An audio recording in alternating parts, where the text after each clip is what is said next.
Hi everybody, welcome. My name is Tammy from Homesteading in the City with Tammy. If you are new here, thanks for stopping by. If you've been here from the beginning, I really appreciate you coming by and watching my new videos each week. If you have not subscribed, please consider doing so. It does benefit me for you to subscribe to my YouTube channel. Today's video, we're in the kitchen again, and it's going to be a canning video. If that is something that interests you, stick around. Okay, so the canning video that we're going to do today is we are going to can dried beans. And you might ask, why would you want to can dried beans? They're already shelf stable. Well, you're right, they are.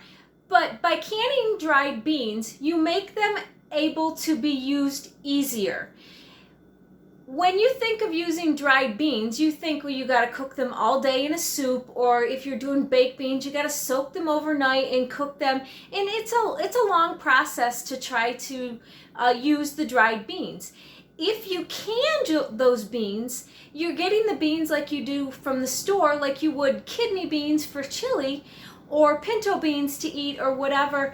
You'd be able to use them right away because they are already pre-cooked, and you can add them to soups and stuff like that at the last minute, and they wouldn't get mushy because you're still only going to just heat them up when you add them to your soups and different things like that. So that's the reason why you would can your beans. So that's what we're going to do, is we're going to can beans, and I will show you how to do that.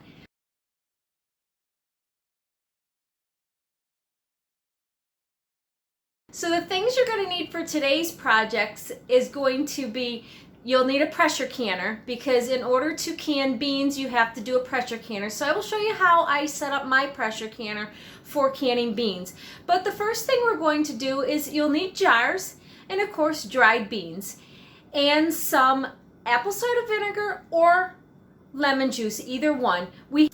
Okay, so the first thing we have to do is prepare the beans for getting them ready to be able to process them. So your first thing you're going to do is you're going to measure out your beans into the size jars that you are canning in, and then you will soak them overnight. They need to be soaked for at least 12 hours, and you'll also need to put either apple cider vinegar or lemon juice into the beans. So if you are doing a quart of beans, you are going to do a quarter of what the container holds. So a quart holds 4 cups. So you would put a cup of beans in the bottom of your jar to let them soak overnight. That's the amount of beans that you would put in each jar. And then if you are doing a quart, you would do a half a teaspoon of apple cider vinegar or lemon juice, either or, some kind of acidity thing, so that you can get the beans to start breaking down. If you are going to do half pints, which is what I'm going to be doing, is the half pint jars, I am going to put a quarter cup of beans in the bottom of this, fill it with water, and put a quarter teaspoon of apple cider vinegar in each of my jars. So I will set you up and I'll show you what I'm doing. Okay, so I have my beans. These are pinto beans, and then I also have some black-eyed peas that I have, and then these are northern beans. So all I need to do is just to measure out a quarter cup and put it in my 8 jars. I know my canner holds 8 jars as one row, so I'm just going to do 8 jars. This will just ease up. I will do both of these and then work into the pinto beans here, just because I want to get these containers out of my pantry and ease up some space, and I'll just have these. And then another day I'll do another batch of the pinto beans. But for right now, we're just going to measure out our half cup or a quarter cup of beans into each of these jars. Okay, so let's start adding the beans to our jars. I have my quarter cup measuring cup here.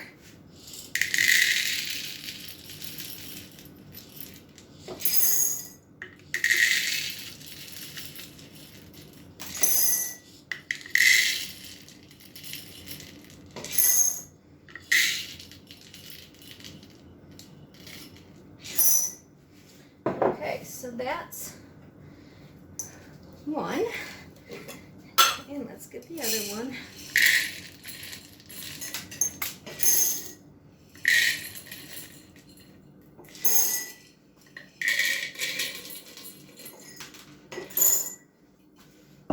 Okay, And then I'll get into my pinto beans here.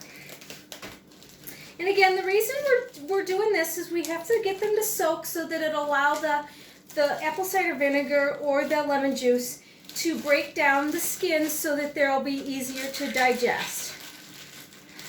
Okay. So that is all the beans that we are going to be putting in. So I have 4 jars of the black-eyed peas and 3 jars of the Great Northern white beans, and then 1 jar of pinto beans. And the other thing is with pinto beans, which I did not know this, is pinto beans are the beans that they use for refried beans. And it makes it so easy that you're able to take your beans, drain them, and then put them through the processor and make your own refried beans with a little onion and spices. So that's another thing that's really good with this. Okay, so just a 1/4 teaspoon of our apple cider vinegar.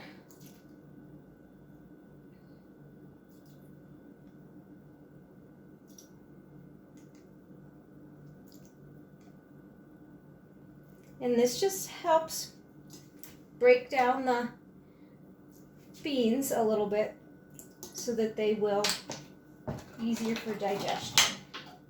Okay, and then we're just going to add water to cover the beans and let them soak. And they will soak for 20 or 12 hours at least. And then tomorrow I will drain the water off of them and get them into the pressure canner. And all I'll do in the morning is drain the water off, rinse them really good, and they'll have doubled in size, which I will show you that. They have doubled in size, and then I will put them through the processor, and we will get them processed. And I will show you how I set up my canner. So that's for today. Tomorrow we will come back when the beans have doubled in size and getting them ready to get in the pressure canner. Okay, so it is the next day, and I just wanted to show you what the beans looked like after they had soaked overnight. Let me get some water out of one of these and I'll show you. Okay, so the beans are doubled in size and they're starting to be a little soft. They're by far able to eat. If you were to eat one now, it's just like they'd be chewing a half-cooked piece of macaroni. That's, you know, they're still not cooked all the way, but they have doubled in size from what they were. So now we have about a half a cup of beans in here instead of a 1/4 cup.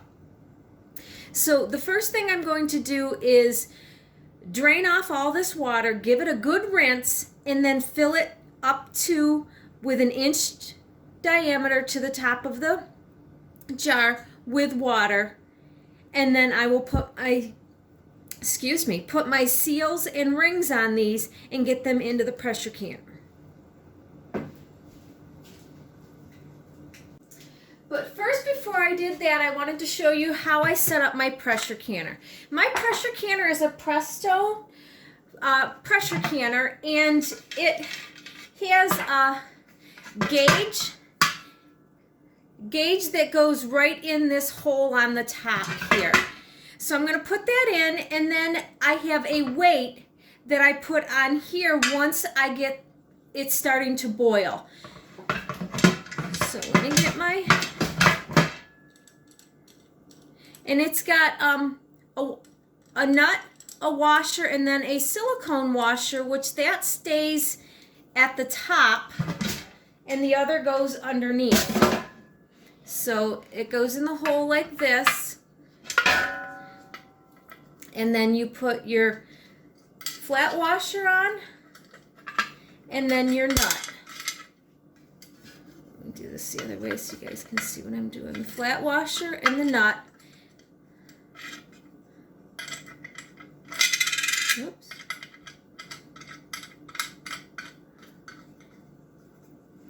And then you just tighten it, and then you rotate your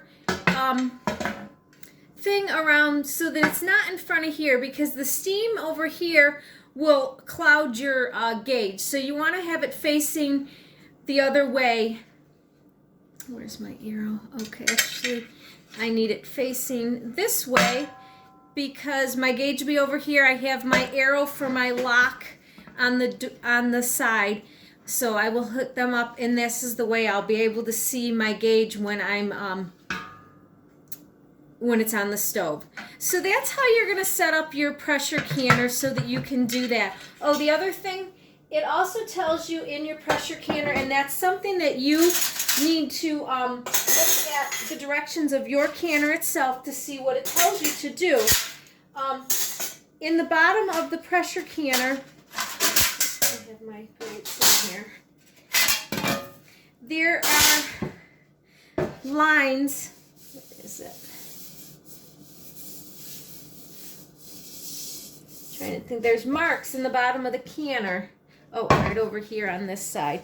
So there is a mark right down there that tells me where to fill it for when I am pressure canning. That's how much water I need to put in it. So since these are all going to be done with cold water, I can just put tap water in that, put my jars in there, and then put it on the stove and start heating it up, and everything can get heated at the same time.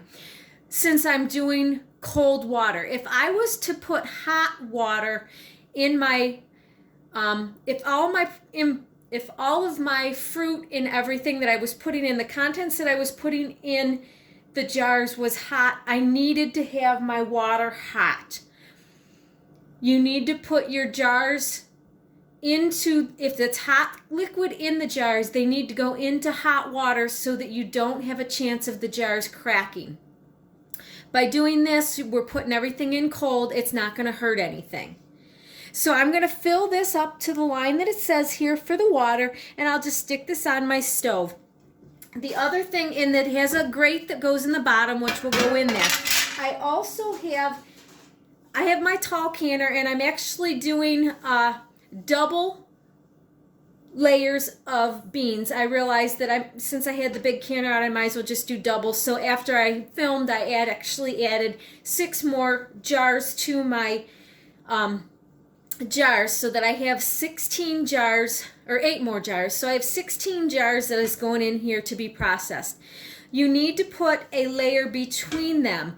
Now my canner did not come with the second layer. I had to buy this separate.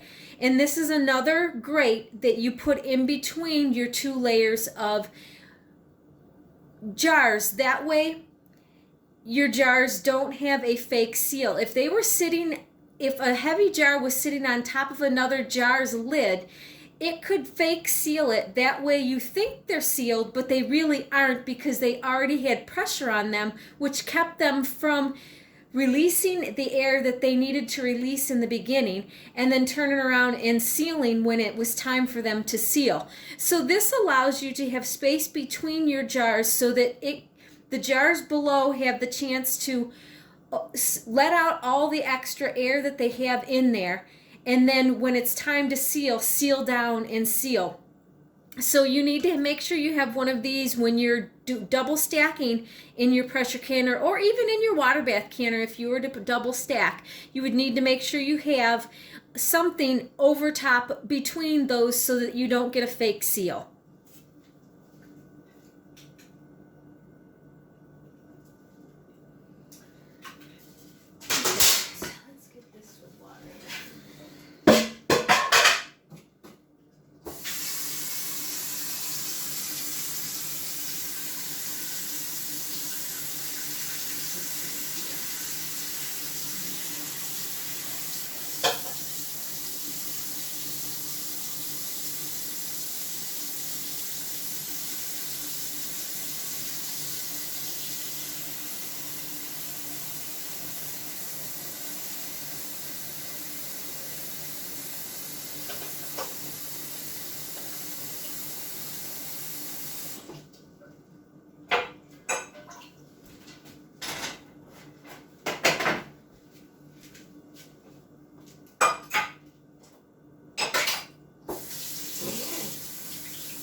Okay, so the first thing I'm going to do is take my jars and I'm going to drain the water off of them, rinse them a couple of times, and then just fill them back up to an inch above the, or an inch below the rim, so that I can get all of the skin and stuff out of there. Like this is floating. We just want to get this out so it's not in the jars. So I'm going to do this. I'll show you how to do it, and then I'll do the rest of these, and then I will show you the next step.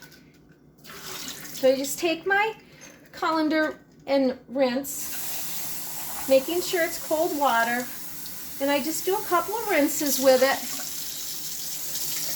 and then I just fill it back up with the cool water. Okay, make sure that it's below that. Let's do another one here.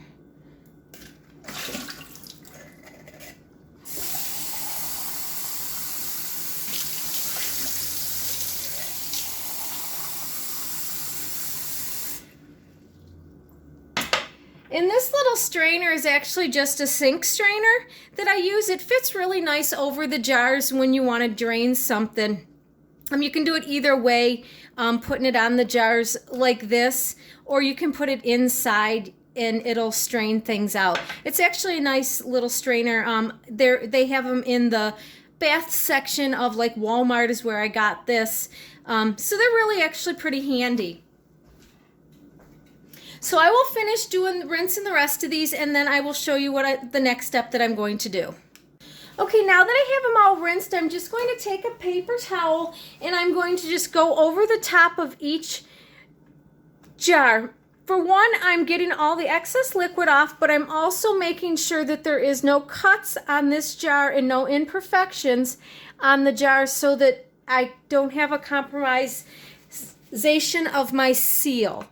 So I'm just going to go over and do that with all of these, and then I can put my seal and ring on. And it also allows me to get any residue that is on the top of the jar off. You know, any skin that might be there, or impurity or whatever that came from the beans when I dump them. And that way it allows me to make sure that I have a good clean surface for the lid to seal to. But you're watching to make sure that there is no imperfections, and just making sure that everything is cleaned off.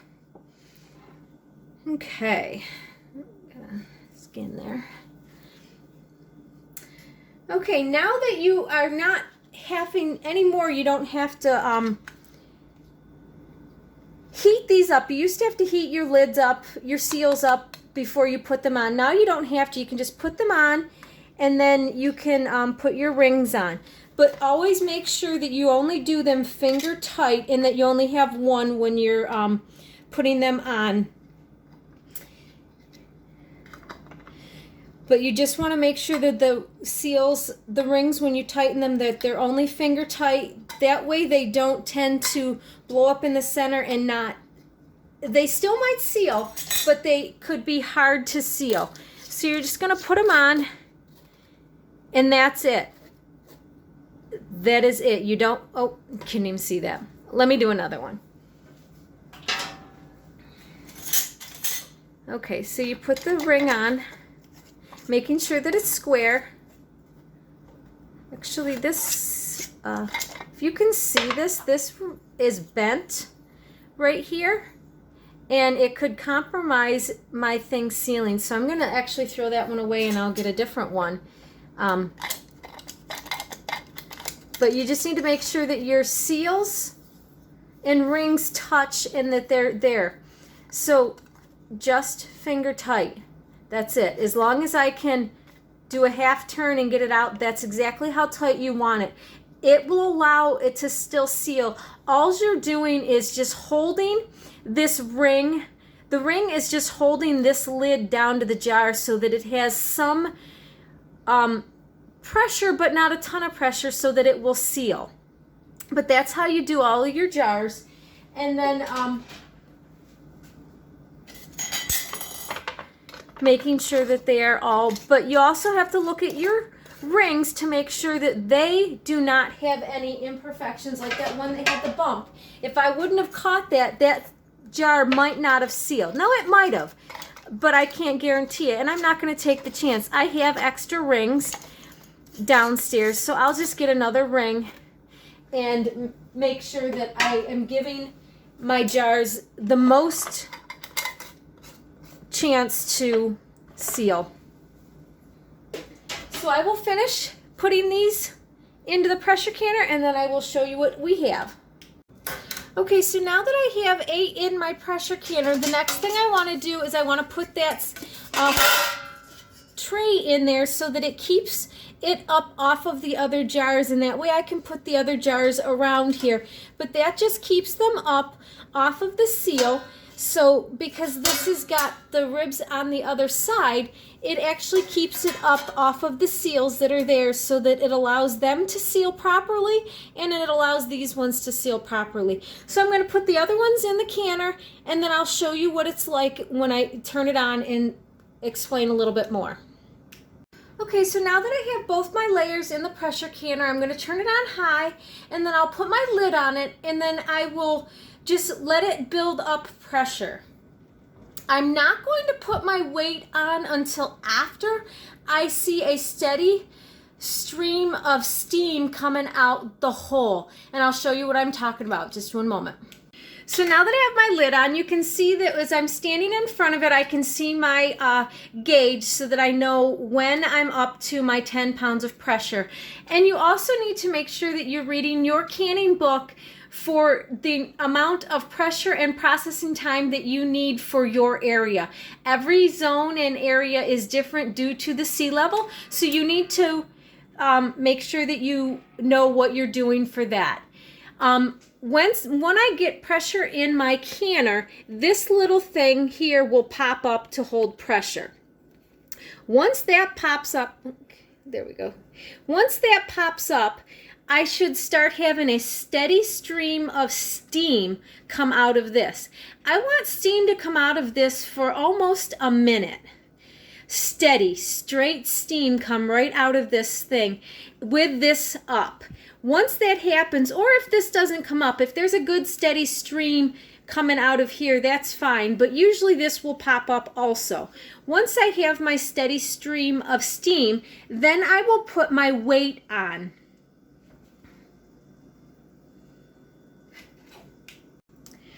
My weight here is, it's just a weight for everything. Some people have weights that they can put on that they can do 5, 10, 15, 20 pounds of weight on your little thing here. Mine is just a weight. It doesn't measure the amount of pressure that I have in my pressure canner. That's what my gauge does. So my pressure canner, I just have to look at my gauge to let me know how much pressure I have in my pressure canner here. And I just have to read my gauge and keep it at, I need to have 10 pounds of pressure, so I need to keep it at 10 pounds of pressure during this process. Once I get it up to, once I have steam coming out of my port here and my lock thing comes up here, it's going to start building pressure. Once I get it to 10 pounds of pressure, I will adjust my heat to allow it to stay at that pressure for, I need 70 minutes for my canner to go for the beans. So I will turn it down. I know with my stove, I can turn it, once that happens and it gets to 10 pounds of pressure, I can turn my burner to 4 and it'll stay there. After about 30 minutes, I'll notice that my pressure will start rising again, and I can turn it down to 3 to 2 depending on how much it has risen, because it keeps building pressure. Also, I know that by when I put my weight on, this little thing will kind of jingle.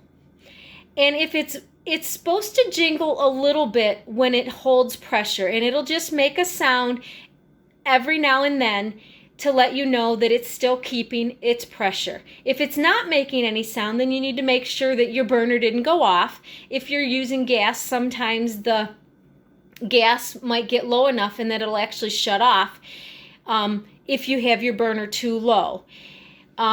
So those are the signs that you need to watch for when you're pressure canning. If it is letting off noise constantly, then you need to come and check that your pressure canner is not too high of pressure. Because if you have it too high of pressure, it could explode on you. So you want to make sure that you keep it at the amount of pressure that you have and let it go for the desired time that you need. So you just have to listen to your canner and know what it's doing. So I'm just going to let this heat up. I just turned the burner on a minute ago, and it'll take a little bit to heat the water in there and to get it to some pressure in there. Since the lid is on, it is going to start adding some pressure. It's not going to move the gauge because air is going to come out of this little port here until we get pressure in there. And also you're going to have air coming out of this until it actually pops up and locks. It'll vibrate for a while until it actually pops up and locks to start holding some pressure. So I'm going to let that do that, and then once it's doing that, I'll show you what it looks like, what I'm talking about, and then we'll just let it get up to temp, and then it's a processing time of 70 minutes for my area. Look and make sure that what it tells you for your area of how long it needs for processing in your area, and making sure that you're processing it with the correct amount of pressure. Okay, so as you can see, it's starting to give some steam out of the hole. I want to make sure that when it finally does, it is straight steam just like that for 1 minute before I put my weight on. This has not started popping. A lot of times that'll start popping up, but I do see some steam and bubbles coming around it, so that it's going to start moving a little bit here. And that is one of the things that once that starts to move a little bit, we'll get a little more solid steam out of our porthole here. Okay, I'm getting a good steady stream of steam coming out of my port regularly, so it's been doing that for about a little over a minute now. So I'm going to actually put my weight on there, and we're going to allow it to start building some pressure. And once I do that, my little gauge over here should pop up. See, it's getting some water in there, and it should pop up and it'll seal, and that will allow it to start building some pressure once I have my weight on there. Once that comes up and seals, then we'll start building pressure pretty quickly. And this is where you don't want to walk away from your canner, because once it starts to build pressure, you want to make sure that as soon as it's to the pressure that you need, that you turn it down so that it's not building too much pressure. So this is where you want to just make sure you're around your canner so that you can watch how this is being done. Now that our pressure valve is actually up and up to the bottom of the pan, the bottom of the lid, and holding pressure, we're going to start building some pressure here. And it doesn't take long for pressure to start building. This is where we definitely want to make sure that we're watching and not walking away, because when it gets up to 10 pounds of pressure, we want to, because you can see the two lines, it can be at 10 or the line after 10. Let's see, is it going to focus? There we go. 10 or the line after 10, and that's where you want to keep it while it is under pressure. You don't really want it to go above or below that for the designated time that you need to process your jars for. So just keep an eye on it. When it gets up to your 10 pounds of pressure, you can turn your heat down. I know with my canner I can turn it down to 5 and it's not going to adjust it, but then in a little bit I need to come down and look to see that it's not climbing or going the other way. So you just want to check on it periodically just to make sure that the pressure in your canner stays the same while it is processing your jars. So see, it's already claiming it was just on like 1 or 2, and it's almost on 5 pounds of pressure right now. So it actually starts climbing rather quickly when it gets under pressure. Okay, so now that I have my canner at 10 pounds of pressure, I'm going to turn the burner down to 5. I know turning the burner down to 5 on mine will allow it to stay at 10 pounds of pressure. I will check it periodically to make sure that it doesn't keep rising. But also, as you can hear, you got a little bit of steam coming out of that pressure valve. That's all you should be hearing. If it starts letting steam out or making more noise than that, then you need to look at your canner because the pressure is higher than it should be.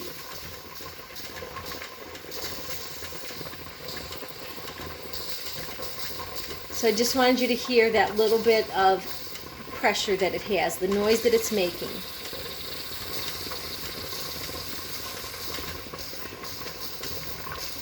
That's all that it should be making. It shouldn't be making a bunch more noise. So I've got mine at 10 pounds of pressure. I'm going to turn my timer on for 70 minutes. And I will check it periodically just to make sure that it's staying at 10 pounds of pressure. So this is the sound you don't want to hear.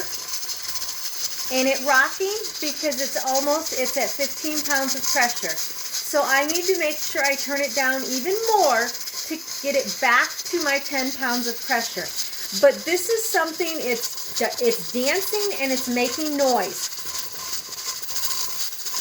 So that tells me, I can hear that in the other room, so that tells me that I need to make sure that I start letting it come down with pressure. So I turned it down to 4 now, to see if I can get the pressure to come down some, because I really don't want it at 15 pounds of pressure.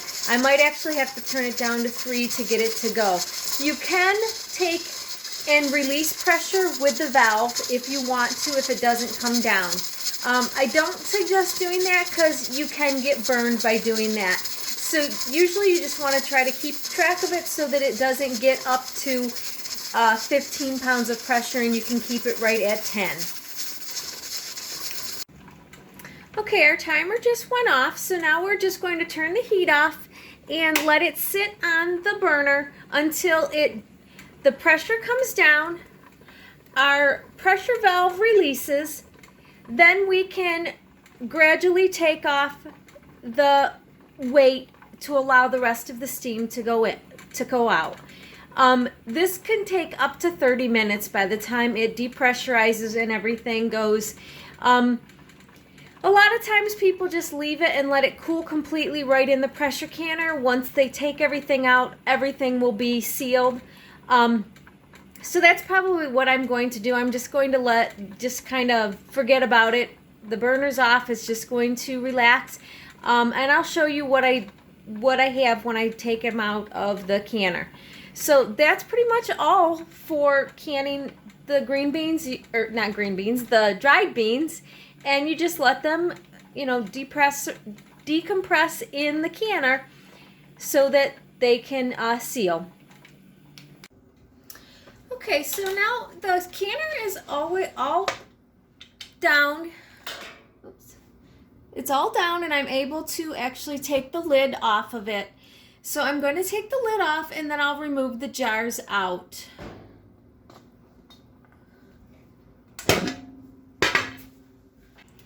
Okay, let's get these jars out. It looks like they've probably already all sealed, but I'll get them out here.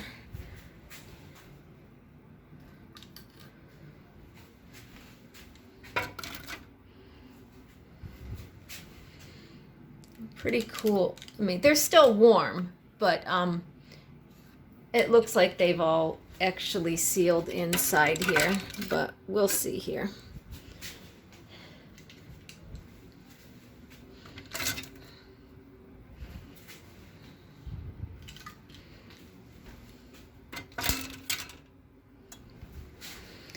But I wanted to show you these rings are really not all that tight on there. Some of them were, see, like this one, it moved. They loosen up enough, but it still holds the the ring holds that seal down against the jar just enough so that it will seal. So it looks like I have one here, right there, that looks like it might not have sealed. Now they're still pretty warm, so it still could possibly seal. The ring was a little loose, so I tightened it up. If it doesn't, then I'll just end up using those beans. But all the rest of them look like they've already sealed inside the pressure canner. And that's what happens when you leave them in the pressure canner to cool down. But they are still hot that I can't touch them with my hands to pull them out of there. I still had to use the tongs to get them out. So there's still a possibility that that one right there will seal. So we'll see. Well, everybody, that's it for today's video. I hope you might have learned something about canning dried beans and being able to have them for the future and being able to use them at a quicker rate other than waiting for dried beans to cook when you go to put them in your pan for anything. So this way, you have beans ready to eat. If, the power goes out, those beans can be eaten cold. Probably not going to taste very good, but if you needed to eat them cold, you could eat them cold and have a good source of protein. So that's something to think about when you have beans in your pantry that are just sitting there that you don't ever use. Try canning them and seeing if you don't use them at a faster rate. So with that being said, that's it for today's video. I hope you enjoyed it. If you have not subscribed, please consider doing so. Click the notifications and the thumbs up, and always send me a comment. I'm willing to answer any questions and communicate with you guys. It really helps my channel by you guys communicating to me and being able to ask questions. And as always, I will catch you on the next one. Have a good day. Bye.